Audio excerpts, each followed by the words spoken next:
Hi, everyone. This is Jeff Clark of the Paydirt Prospector here in beautiful Vancouver at the Metals Investor Forum. I'm joined here by the CEO of Western Exploration, Darcy Marud. Darcy, thanks for joining me. Always a pleasure, Jeff. Always a pleasure. That's great.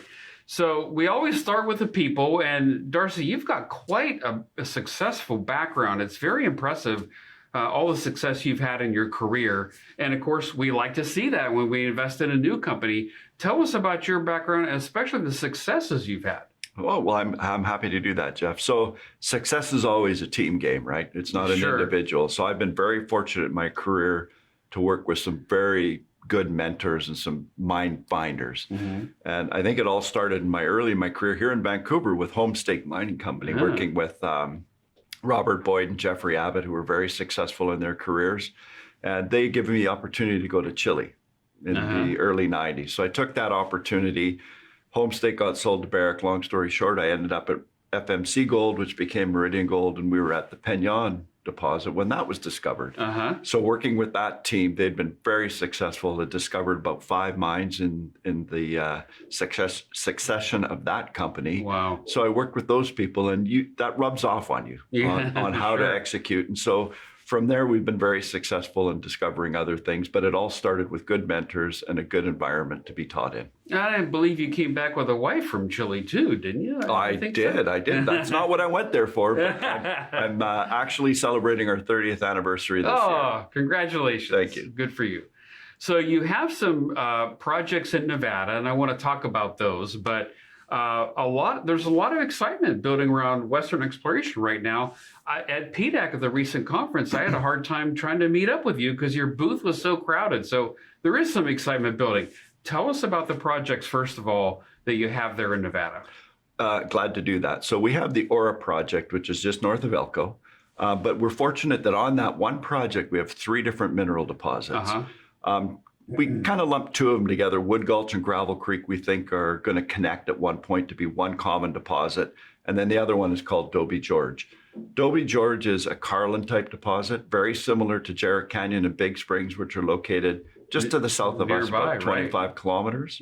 And then Gravel Creek and Wood Gulch have similarities to Midas and Sleeper, which are within 50 kilometers. So 2 different styles of mineralization, which always gives you good optionality, but they're both very high grade. You know, Dobie George, for an oxide gold deposit, we've got grades up to 7 grams per ton over 26 meters. And at Gravel Creek, we're getting up to 250 grams per ton gold and kilos of silver.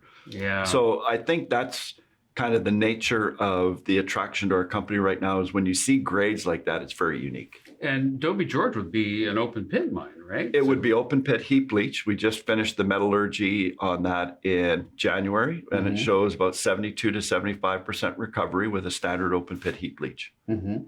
Now, one thing that attracted me to the stock was when I looked at that map of the current resource you have at Gravel Creek and the other land around that already has some evidence that there's some good geological anomalies there. There's probably more gold there.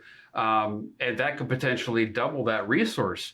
Tell us about that and what you're doing there. Yeah, so that's right. You know, we've got the Gravel Creek resource, and immediately to the east of it, we've got historic drill holes with some very high grades, you know, up to 250 gram per ton gold. That's amazing. So, and that's never been followed up.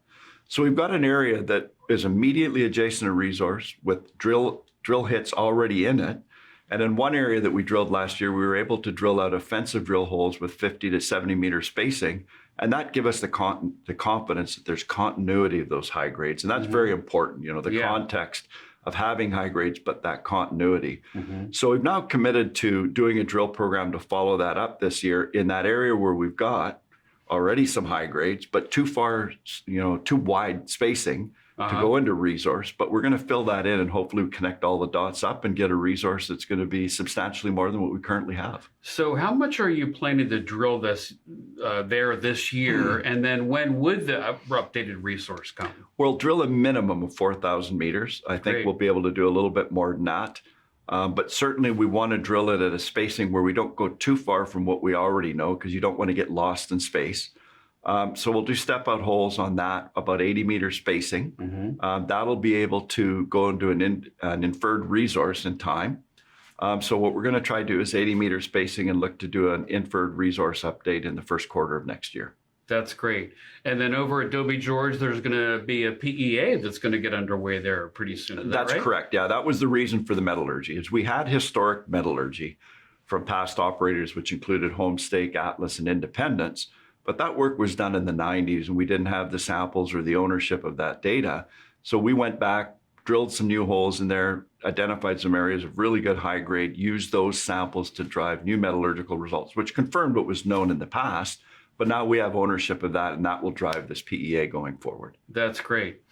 And then you have a pretty tight share structure as I look at it. So tell us about your share structure of the company and who some of the investors are. Yeah, sure. Happy to. So we do. I mean, we've only got about 43.5 million shares outstanding.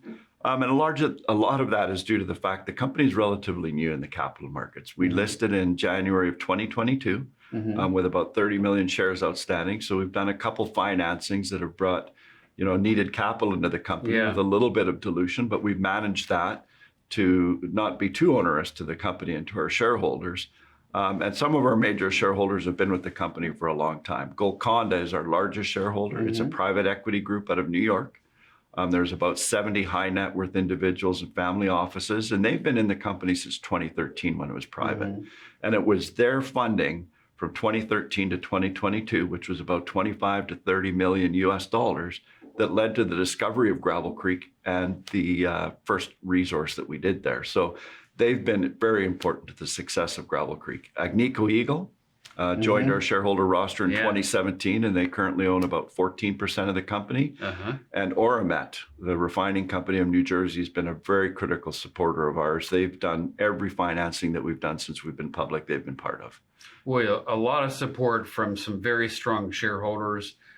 You all in management own a lot of shares as well. And as I understand it, you've bought your own shares. You didn't just get awarded them. No, that's correct. When we started as a private company, I put about 300,000 US into the company, private in a private placement. And since then, when we're public, I've been buying shares in the public market to, support the company, but also, but I think, you said it today in your talk that the junior market space has been really beaten up. So there's a lot of opportunity, and we're a better place to look than your own company. Yeah, exactly. And such a small market cap you have right now that any discovery could really send this stock a running. So yeah, and we've seen this before. When I was at Meridian and we discovered El Peñon, that company went from about $150 million to ultimately a transaction with Yamana over $3.5 billion about 6 years later. So it happens. It does. Well, we'll keep our fingers crossed it happens with Western Exploration. My fingers are crossed as well. Thanks for joining me, Darcy. I'm Jeff Clark at the Metals Investor Forum. Thanks for watching.